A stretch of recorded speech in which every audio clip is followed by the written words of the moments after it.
برے لوگوں نے یا اس دور کے جو عزت پسند لوگ تھے, مذہبی ٹھیکیدار تھے, انہوں نے کرائسٹ کے مشن کی مخالفت میں ایک شخص کو اپنے لیے خطرہ سمجھا اور اس کو پکڑ کر انہوں نے اس کی مرضی کے خلاف پکڑ کر اس کو مار دیا, عام لوگوں کی عام لوگوں کی طرح مار دیا. ایک قتل ہوتا, ایک ظلم ہوتا. اور مجھے اس بات کے لیے حیرانی بھی ہے کہ بہت سارے مسیحی کرائسٹ کی ڈیتھ کو ایک محض ایک ظلم اور ایک افسوسناک واقعے کے طور پر پیش کرتے ہیں. اس میں ڈیوائن جو ول ہے, جو خدا کی الہی مرضی اور مصلحت ہے, اس کو تلاش نہیں کرتے, نظر انداز کرتے ہیں. تو یہ بات درست ہے کہ ایک بے گناہ کو مارا گیا, خداوند کے اوپر بڑا ظلم ہوا اور وہ بے گناہ بھی تھا, اس کا قصور بھی نہیں تھا, پھر بھی ظلم ہوا اس کے اوپر. یہ بات تو ہم انکار نہیں کر سکتے. لیکن جب کرائسٹ شروع سے ریویل کرتا آیا ہے کہ میں کیسی موت مرنے کو ہوں, میرے ساتھ کیا ہوگا, میں سلیب اٹھاؤں گا, گنہگاروں کے حوالے کیا جاؤں گا, غیر قوموں کے حوالے کیا جاؤں گا, وہ مجھے ماریں گے, قتل کر دیں گے, اور سب کچھ وہ جانتا تھا اور اس کو وہ ریویل کر رہا تھا. تو اس کی پھر علم الہی میں ویلیو ابھر کر سامنے آتی ہے کہ کرائسٹ اپنے آنے کے مقصد سے واقف تھا.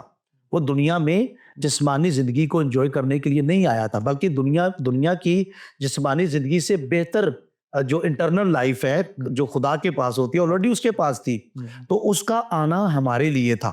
دنیا میں واحد ایک ہستی کرائسٹ ہے جس کی پیدائش ہی مرنے کے لیے ہوئی ہے. کیا بات, تو اگر موت کی ضرورت نہ ہوتی تو شاید کرائسٹ پیدا بھی نہ ہوتا. تو اس کا پیدا ہونا اور اس کا مرنا تھیولوجیکلی اس ویلیو کو انکریز کرتا ہے کہ وہ اپنے ڈیوائن پلان سے واقف تھا. اس کی موت حادثہ نہیں ہے, یہ خدا کی ازلی مصلحت ہے. اور اس سے ہمیں پتہ چلتا ہے کہ وہ اپنی مرضی سے اپنی جان دیتا ہے, اور مرضی سے جان دینا اس کو نجات دہندہ ثابت کرتا ہے. اور وہ مطلب ایسے ہی بلا مقصد, بلا وجہ, بلا ضرورت اتفاقاً نہیں مر گیا. اس کو اپنی موت کا مقصد پتا تھا, میں مروں گا اور ابلیس اور اس کی قدرت کو تباہ کروں گا, موت کے بندھن توڑ کر زندہ ہو کر انسانوں کو موت سے چھڑاؤں گا. اور اب رسول کہتا ہے ہم جو ایمان رکھتے ہیں موت سے نکل کر زندگی میں داخل ہو گئے ہیں. تو آپ کا جو کویسچن ہے, ان واقعات سے واقعی مسیح نے اپنی صلیبی مشن کو واضح کرنا شروع کر دیا تھا. اور یہ بھی ضروری تھا کہ شاگردوں کو بھی یقین آئے. ان کا ریئیکشن بتاتا ہے خدا نہ کرے کہ تیرے ساتھ ایسا ہو. تو کرائسٹ نے کیا کہا, آئے شیطان دور ہو. یعنی یہ ڈیول کا پلان ہو سکتا ہے کہ میں سلیب کے اوپر نہ مروں, اس پلان میں تو خدا باپ شامل. بہت خوبصورت لکھا ہے عیسائی میں, لکھا ہے کہ خدا کو پسند آیا کہ اسے کچلے. تو اس کو کیوں پسند آیا, کیونکہ اس کے کچلے جانے میں ہی ہماری نجات کا راز ہے. تو جو پچھلی قسط کے ساتھ جو آپ نے ابتدائی جو تمہید میں جو باتیں کی کہ لوگ اپنے ایفرٹ سے ہیومن لائف کو امپیکٹ کرنا چاہ رہے ہیں, اپنی ویلتھ سے, اپنی ایجوکیشن سے, اپنی ٹیکنالوجی سے, that is not possible. Only Christ ہے جو ہماری لائف کو ان تمام خرابیوں سے بچا سکتا ہے جو نسل آدم میں آدم کے گناہ کی وجہ سے آئی ہیں. صلیبی مشن کو اس نے واضح کرنا شروع کیا, اور اس نے اس تمثیل میں بھی بتایا کہ یہ ڈائریکٹلی جیوز کے کریکٹر کو ہائی لائٹ کیا گیا اس تمثیل میں کہ تم نبیوں کو بھی قتل کرتے ہو, نبیوں کی بات کو نہیں سنتے ہو. پاکستان سے مراد جو ہے وہ جیوش کمیونٹی بھی ہو سکتا ہے اور یہودی قوم بھی ہو سکتا ہے. یہودی ٹھیکیداروں سے مراد جو مذہبی لیڈرشپ ہے, سیاسی لیڈرشپ ہے, تو ان کو خداوند ٹارگٹ کر رہا ہے. اور پھر جب آگے چل کر وہ بتاتا ہے کہ اینڈ پر مالک نے اپنے بیٹے کو بھیجا, تو ظاہر ہے وہ اپنی طرف اشارہ کرتا ہے. اور آگے چل کر اس نے ان کو کیٹیگوریکلی بھی بتایا, اور لکھا ہے کہ اس بات کو سن کر وہ بہت زیادہ غصے میں آ گئے, جو پوری سینس میں ملتی ہے. تو خداوند نے اپنے ان واقعات سے صلیبی مشن کی طرف اشارہ کیا تھا, اور کیسی موت مرنے والا ہوں وہ بھی بتا دیا تھا. اور اس سے علم الہی میں اس بات کی ویلیو بڑھتی ہے کہ واقعی کرائسٹ کی جو قربانی ہے, جو ڈیتھ ہے, وہ سبسٹیٹیوشن ہے ہماری, تاکہ ہم موت سے بچ جائیں. بہت خوبصورت, بہت تفصیل سے آپ نے اس کا جواب دیا. اور اینٹی رائٹ بڑے فیوریٹ رائٹر ہیں اور ویسٹ میں بھی بڑے مشہور ہیں, تو ان کی کتابیں وہاں بڑی ایزلی مل جاتی ہیں, اور یا پوسٹیج میں بڑے پیسے لگتے ہیں. تو اس لیے دل چاہتا ہے ریسرچ کرتے ہیں, تو پھر آپ کو بتا دیتے ہیں کہ یہ سیاسی اور تھیولوجیکل چیلنج تھا, وہ یہ کہتے ہیں. اور یہ کہ یہ رومی طاقت یہودی امیدوں اور انسانی گناہ کی قوتوں کے خلاف الہی بادشاہی کی فتح کو ظاہر کرتا ہے. اس لیے صلیب لینا بڑا ضروری تھا, اور مسیح کا اقرار کرنا اور شاگردوں کو پریپیئر کرنا اور انجیل کا تحریر کی صورت میں ہمیں ملنا، تاکہ ہم بھی یہ جانیں کہ مسیح نے کس طرح سے فتح حاصل کی، اور جو ہمارا پس منظر ہے کہ یہ کمزوری کی علامت نہیں ہے بلکہ یہ مسیح کی بادشاہت کا اعلان اور آغاز ہے۔ صلیب ختم نہیں اس نے بلکہ اپنے دشمنوں کو ختم کر دیا۔ اگلے سوال کی طرف چلتے ہیں سر۔ جس پتھر کو معماروں نے رد کیا وہی کونے کے سرے کا پتھر بن گیا، اس کا کیا مطلب ہے اور آج ہمیں یہ بات کیوں سمجھنا ضروری ہے؟ جی تھینک یو۔ اچھا بدر، میں پچھلے کویشچن میں ایک بات چھوٹی سی ایڈ کرنا چاہوں گا۔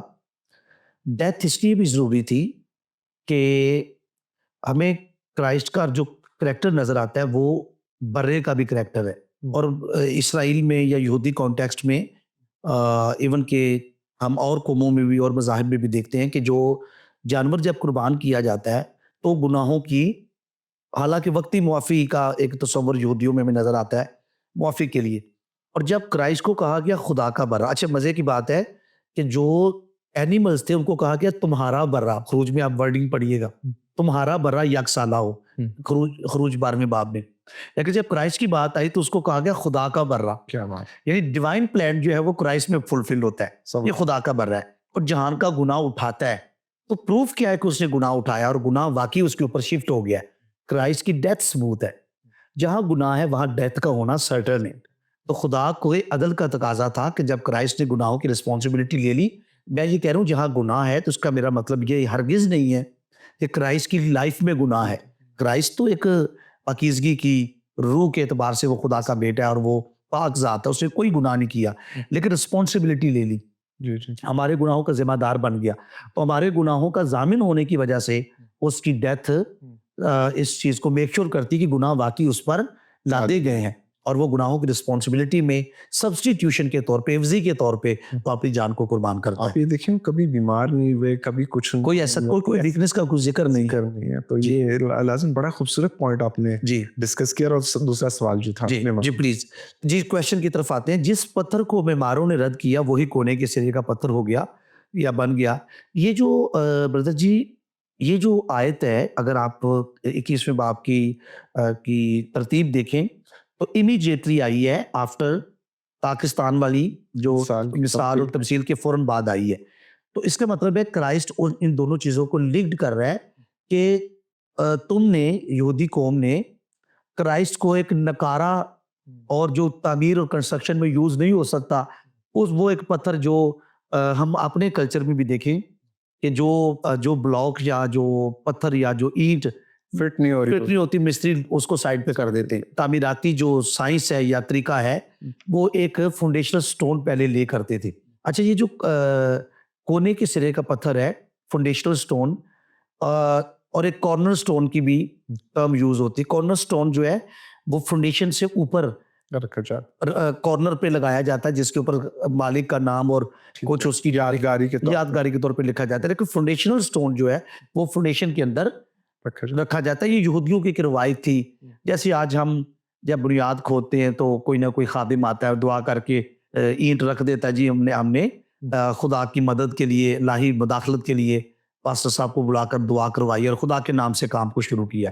تو ایک وہ جو بنیاد کا ایک پتھر ہے وہ رکھتے تھے۔ تو وہ پتھر، اس پتھر کا سالڈ ہونا، مضبوط ہونا اور بہت ضروری ہوتا تھا۔ یہ ان کی کنسٹرکشن کا ایک ان کی میتھڈالوجی تھی۔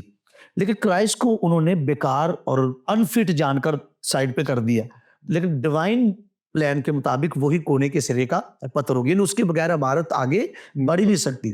تو کرائسٹ جو ہے وہ چرچ کی اور روحانی عمارت کی فاؤنڈیشن ہے۔ کرائسٹ پر جو ہے وہ چرچ بنا ہے، اور جس پتھر کو معماروں نے رد کیا، یعنی دنیاوی حکمت اور دنیاوی عقل والے لوگ مسیح کو اپنے لیے غیر ضروری جان رہے تھے، لیکن ڈیوائن وزڈم سے وہی کونے کے سرے کا پتھر ہے، اس کے بغیر کام۔ جی پلیز آپ کچھ کہنا۔ میرے ذہن میں جو خیال آ رہا تھا وہ یہ کہ جیوش کانٹیکسٹ میں حضرت داؤد تک چلا جاتا ہے، لیکن اگر انجیل کی ہم منادی کو دیکھیں، حضرت لوکا کی اور دوسروں کی، وہ حضرت ابراہیم اور حضرت آدم تک چلا جاتا ہے۔ جی برکت کا سلسلہ اور خدا کی ابراہیم تک بالکل جاتا ہے نا، وہ مطلب وہ پتھر ہے جناب مسیح، وہ کونے کا۔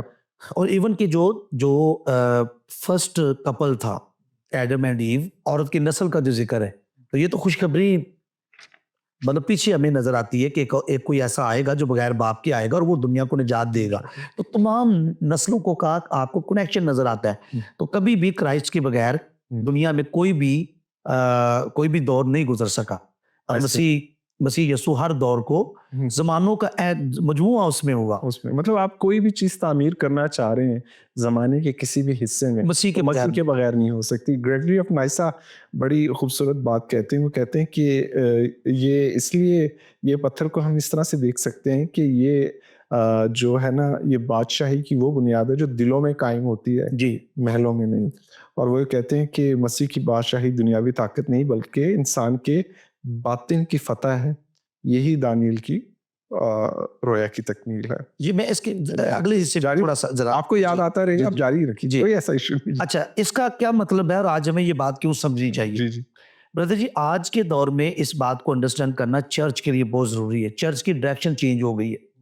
رسول کہتا ہے کہ میں نے دنا معمار کی طرح, جن معماروں نے رد کیا وہ دنا نہیں تھے, لیکن میں نے دنا معمار کی طرح جو بنیاد رکھی ہے, جو نیو رکھی ہے, وہ تمہاری بنیاد کرائسٹ پر رکھی ہے. چرچ کی فاؤنڈیشن کرائسٹ ہے. اور آج چرچ جو ہے نا کرائسٹ کا چرچ کرائسٹ سینٹرڈ نہیں ہے. آپ پریچنگ دیکھ لیں, بہت ساری جگہوں کے اوپر مین سینٹرڈ پریچنگ ہے. سر چرچز کے نام گورنمنٹس کے ساتھ ہیں یا ملکوں کے ساتھ جڑے ہوئے. جاری جی, تو کرائسٹ سینٹرڈ چرچ, اس کی کیا نشانی ہے کہ کوئی چرچ کرائسٹ سینٹرڈ ہے؟ جب فاؤنڈیشن کرائسٹ ہے تو سینٹرڈ مرکز کرائسٹ کے علاوہ چرچ آگے چرچ ہے ہی نہیں ہے. کرائسٹ جو چرچ کی ایگزسٹنس تھرو کرائسٹ ہے. کرائسٹ ہے تو چرچ ہے. تو کرائسٹ سینٹرڈ کا مطلب ہے کہ جب ایک مناد جو دیانتدار ہے, مالک نہیں ہے, وہ سرونٹ ہے, جب وہ کھڑا ہوتا ہے تو وہ لوگوں کا رجحان, لوگوں کی توجہ اپنی طرف دلا رہا ہے, لوگوں کی امید اپنے سے وابستہ کر رہا ہے یا کرائسٹ سے وابستہ کر رہا ہے. That is very important. Pulpit سے جو پریچ ہوگا لوگوں کی ڈائریکشن اسی طرف جائے گی. تو اگر کرائسٹ کو ہم پریچ نہیں کریں گے تو لوگ کبھی بھی کرائسٹ سے واقف نہیں ہوں. کیوں لوگ خادموں کو ڈھونڈتے ہیں, کیوں لوگ پاسٹرز کے پیچھے بھاگتے ہیں, اپنی بلیسنگ کو, اپنی نجات کو, اپنی برکت کو انسانوں سے منسوب کرتے ہیں. آپ آگے ہیں, آپ کے قدم آگے ہیں, بس اب سب ٹھیک ہے. یہ بات میں سمجھتا ہوں, پریکٹیکل منسٹری میں ہوں, کہ لوگوں کے لیے پاسٹرز کی ویلیو ہے, لیکن وہ 2 چاند ہے, 100 چاند نہیں ہے. کیا بات. تو 100 چاند جو ہے وہ کرائسٹ کی ہے. تو کرائسٹ جو ہے وہ مرکز ہے. تو ہم نے اپنی پریچنگ سے, تو پولس رسول کی کوٹیشن کے ساتھ میں, تو کویسچن کے جو دوسرا حصہ تھا کہ آج ہمیں یہ بات کیوں سمجھنی چاہیے.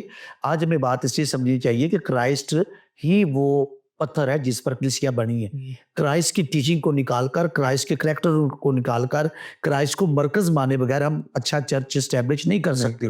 اور آخری ٹیسٹ جو کلیسیا کا ہونا ہے, آگ نے کرنا ہے. اور آگ کے نہ کان ہوتے ہیں نہ جذبات ہوتے ہیں. اس نے اپنا کام کرنا ہے, اس نے صاف کر. اگر آپ نے ایک کانگریگیشن اکٹھی کر لی ہے اور ان میں مسیح نے صورت نہیں پکڑی, بائبل کے لوگوں کا جو کنسرن دیکھیے, جب تک تم میں مسیح صورت نہ پکڑ لے, مجھے تمہاری طرف سے جننے کے سے درد لگے. مسیح صورت پکڑے اور وہ چرچ جو ہے اینڈ پر قائم رہے گا جس میں مسیح نے صورت پکڑی ہے. اور آگ نے آزمانا ہے ہر کسی کا کام. سر عدالت گھر سے شروع ہوگی. عدالت گھر سے شروع ہوگی, آگ آزمائے گی. اور اگر کوئی کانگریگیشن ہے جس کو ہم چرچ کا نام دیتے ہیں, ان کو وہ مسیح میں پختہ ہی نہیں ہے, تو وہ اس آگ کے سامنے کھڑے نہیں رہ سکیں گے, ان کا کام جل جائے گا. تو جب آپ نے لوگوں کو اپنے سے امید دلائی ہے, اپنی طرف راغب کیا ہے, اپنا ہاتھ دکھایا ہے, خدا کا ہاتھ دکھایا ہی نہیں ہے, اپنا آپ انٹروڈیوس کروایا, تو ایسا چرچ کبھی اس آگ کا مقابلہ نہیں کر سکے. وہ آگ والے دن مسیح کی پناہ کی بجائے آپ کو ڈھونڈتے رہیں گے پادی صاحب کی طرح. ہمیں بچائے. اچھا, مسیح ہماری نیڈ ہے. میں ایک چھوٹی سی بات کے ساتھ پھر اگلے سوال کی طرف چلوں گا. وہ یہ کہ آج بھی معاشرہ اکثر سچائی, انکساری اور قربانی جیسے اوصاف کو رد کردہ پتھر کی طرح نظر انداز کر دیتا, جیسے یہودیوں نے, علماء نے مسیح کو نظر انداز کیا. اگلے سوال کی طرف سر جی, اور وہ یہ کہ یسوع نے کہا کہ خدا کی بادشاہی تم سے لے لی جائے گی. اس کا اطلاق ہماری زندگیوں پر کیسے ہوتا؟ جی, یہودی کانٹیکسٹ میں اگر ہم اس کو دیکھیں تو ان کو لگتا تھا کہ ہم اب ابراہم کی نسل ہیں, ہم کسی کے غلام نہیں رہے. موسیٰ ہمارا, نبی ہمارے, شریعت ہماری, خدا ہمارا, اول آخر ہو جائیں گے اور آخر اول ہو جائیں گے. تو یہ بات ان کو کرائسٹ نے سمجھائی کہ اگر تم خدا کی تابعداری, وفاداری اور اس منصوبے کو نہیں سمجھو گے جو تمہاری نجات کے لیے خدا کا منصوبہ ہے, تو تمہارا صرف کسی کا تخم ہونا کافی نہیں. تو یہ خدا کی بادشاہی تم سے لے لی جائے گی. اور پھر سیکنڈ حصے کی طرف میں آتا ہوں, اس کا اطلاق ہماری زندگیوں پر کیسے ہوتا ہے.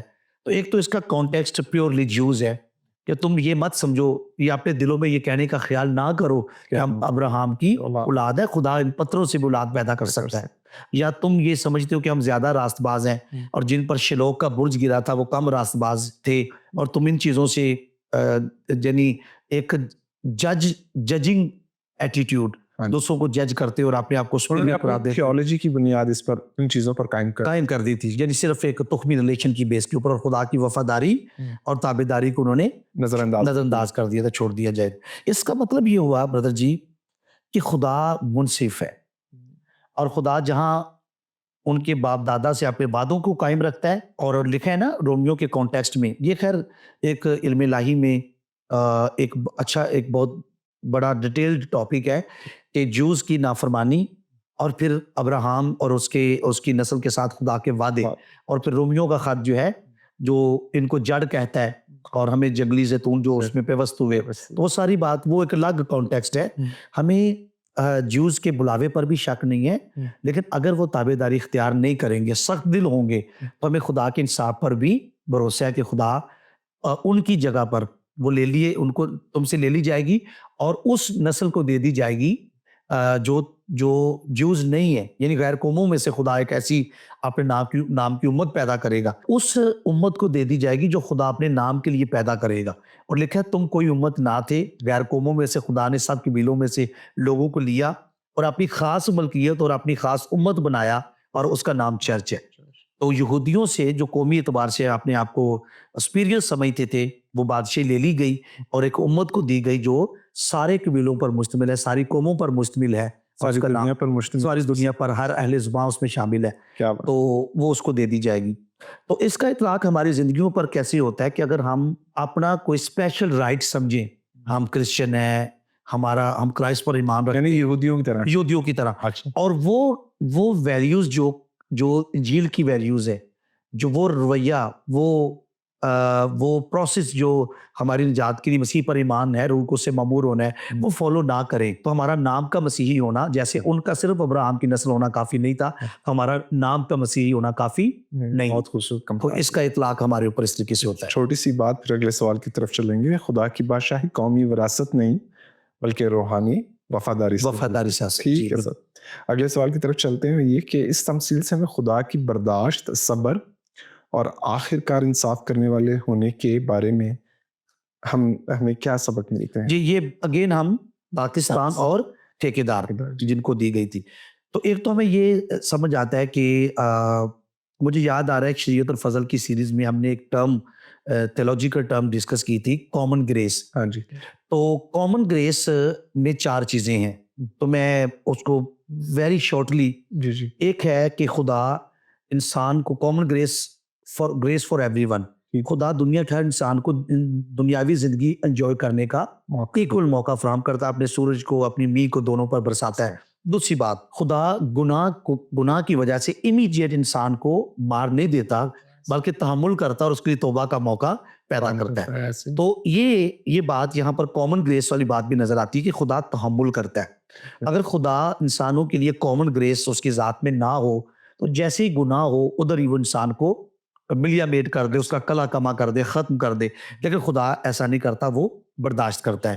تو اس تمثیل میں بھی ہمیں نظر آتا ہے کہ خدا کی برداشت اور تحمل, تاکہ وہ پاکستان کے ٹھیکیدار اگر انہوں نے ایک غلطی کی ہے تو وہ بیٹے کا لحاظ کرے اور پھر آگے مزید غلطیاں نہ کرے, سمجھے. یعنی خدا ان کی بہتری کی توقع کے ساتھ ان کو ڈیل کرتا ہے. خدا کو امید ہے اور تحمل کرتا ہے, اور اس کی وجہ کیا ہے, تاکہ جب وہ ان کا انصاف کرے تو ان کے پاس عذر نہ ہو کہ ابھی تو خداوند اتنا بڑا بلنڈر ہم سے نہیں ہوا تھا, یہ تو چھوٹی سی معمولی سی بات تھی اور ہمارے اوپر اتنی بڑی عدالت آپ نے وارد کر دی. تو ان کے پاس کچھ جواز اور عذر نہ ہو, تو انہوں نے اس کے نوکروں کو مارا, مراد ہے نبی, ان کو ستایا, بعضوں کو قتل کیا, بیٹے کو بھی نہیں چھوڑا, اور پھر خدا ان کو عدالت کا سامنا. تو یعنی اس کا مطلب ہے تحمل کے بعد اینڈ پر عدالت ضرور ہے. اب میں ایک چیز پہ ہمیشہ غور کرتا ہوں کہ مسیح کے ذریعے سے معافی ہے. اگر آپ اپنے معافی کے ذریعے کو ختم کر دیں یا اس کو رد کر دیں پھر آپ کو معافی کیسے ملے گی؟ جی آپ نے اپنے سلسلے سارے منقطع کر دیا, کچھ کہنا چاہتے جی.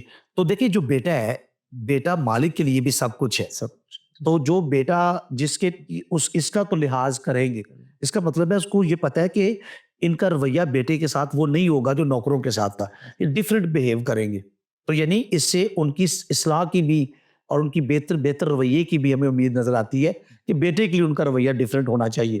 تو نور دنیا میں آیا دنیا اور دنیا نے نور سے زیادہ تاریکی کو پسند کیا, اس لیے پھر کیا ہوگا, آخری دن ان کو عدالت کا سامنا کرنا پڑے گا. تحمل کے بعد, برداشت کے بعد ہمیں یہ سیکھنے کو ملتا ہے کہ خدا نے توبہ کا موقع ہے, آسان لفظوں میں توبہ کا موقع دنیا میں جب تک ہم ہیں موقع ہے, لیکن جب عدالت کا سامنا کرنے پڑے گا تو پھر ہمیں کوئی سزا بھگتنی پڑے گی. ٹھیک ہے, جو آپ نے بات کہی وہ یہ کہ یہ ہم حتمی انصاف کی طرف ہمارے قدم بڑھنا شروع ہو جاتے ہیں, اور یہ اس کے علاوہ یہ جو تمثیل ہے برائی کے خلاف خدا کی پاک فطرت کو بھی ظاہر کرتی ہے, وہ جو آپ صبر کی بات کریں. جی. تو اگلے سال کی طرف چلتے ہیں, ہمارے پاس 3 منٹ ہوں گے. یسوع کے وقت مذہبی رہنما اس تمثیل کو سن کر خفا کیوں ہوئے؟ کیا ہم بھی کبھی خدا کے پیغام کو رد کرتے ہیں؟ خداوند یسوع مسیح کے شاگردوں میں کچھ شاگرد ایسے تھے جو شاگرد تو بنے لیکن ان کو کلام ناگوار گزرا اور وہ چھوڑ کر چلے گئے. اور یسوع کو رپورٹ دی گئی کہ خداوند کچھ لوگ تیری باتوں کی وجہ سے, تیرے کلام کے سٹینڈرڈ اور معیار کی وجہ سے ان کو برداشت نہیں ہوا اور وہ چلے گئے. تو کرائسٹ نے کہا تم بھی جانا چاہتے ہو, یعنی کمپرومائز نہیں ہے, ٹیچنگ کے اوپر کمپرومائز نہیں ہے. تو جب ان کو یہ بات, اگر آپ اس کو سائیکالوجی کے یہ اینک سے دیکھیں, یہ بات لوگوں کو برادر جی ڈائجسٹ نہیں ہوتی, ان کو میٹھا میٹھا ہضم ہوتا ہے جب ان کی اپنی نیچر کے اوپر اٹیک ہوتا ہے. تو لیکن جس نے اپنی نیچر کی, اپنی خصلت کی کسی خرابی کو جب کلام اس کو اجاگر کرے, جب کرائسٹ اس کو اجاگر کرے, جب خدا اس کو روشن کرے, واضح کرے, جو اس کو برداشت کر لیتا ہے تو وہ اپنے آپ کو سنوار لیتا ہے. لیکن جب کلام نے ہماری کسی کمزوری پر انگلی رکھی اور ہم نے اس کلام کو ناگوار سمجھا اور برداشت نہ کیا, پھر ہم کبھی کلام کا جو پھل ہے, جو زندگی کا پھل ہے, کلام کا پھل زندگی دینے والا پھل ہے, اس کو ہم کبھی حاصل نہیں کر سکیں گے. تو ان کی جو اصل فطرت تھی, کرائسٹ نے اس کو جب اس تمثیل میں ٹارگٹ کیا کہ تم وہ ٹھیکیدار ہو جو پاکستان کے مالک بن کے بیٹھ گئے ہو اور مالک کی وفاداری تم نے چھوڑ دیا, اس کے نوکروں کو قتل کرنے والے, اس کے بیٹے کو قتل کرنے والے. تو یہ ڈائریکٹلی ان کے کریکٹر کو کرائسٹ نے ہائی لائٹ کیا. تو یہ بات ان کے لیے قابل برداشت نہیں تھی. ہونا تو یہ چاہیے تھا کہ وہ اس کا اقرار کر, سرنڈر کرتے, توبہ کرتے, لیکن انہوں نے اس پیغام کو رد کر دیا. تو اکثر جب ہمارے پسند اور ناپسند کا مسئلہ آتا ہے تو ہم اپنی جو چیز ہمیں پسند نہیں ہے اس کو ہم رد ہی کرتے ہیں, اور اس سے پھر کبھی ہم بابرکت انسان نہیں بن سکتے. ناظرین, اسی بات کے ساتھ, اس خوبصورت بات کے ساتھ پاسٹر صاحب کی کہ کلام کا پھل جو ہے وہ زندگی کا پھل ہے, اس کو یاد رکھیں. اور صرف یہ کہ مسیح کا نام اس کو استعمال کرنا باہر جا کر چرچز میں یا ورشپ میٹنگز میں یا اور لوگوں کو بتانا وہ کافی نہیں ہے. یہ کام یہودی بھی کرتے رہے اور دوسرے ادیان کے لوگ بھی کرتے ہیں. آج کا جو ہمارا مقصد ان سوالوں کے ذریعے سے آپ تک پہنچانا تھا وہ یہ تھا کہ جناب مسیح کی ذات اور ان کے کلام پر عمل کرنا اور ان پر ایمان رکھنا جو ہے یہ اس کو مکمل کرتا ہے, اس پروسیس کو مکمل کرتا ہے. اور عدالت ہمیشہ گھر سے شروع ہوتی ہے. چھوٹی سی بات کے ساتھ ہمیں اجازت دیجیے, اگلے پروگرام میں ملاقات ہوگی. شکریہ.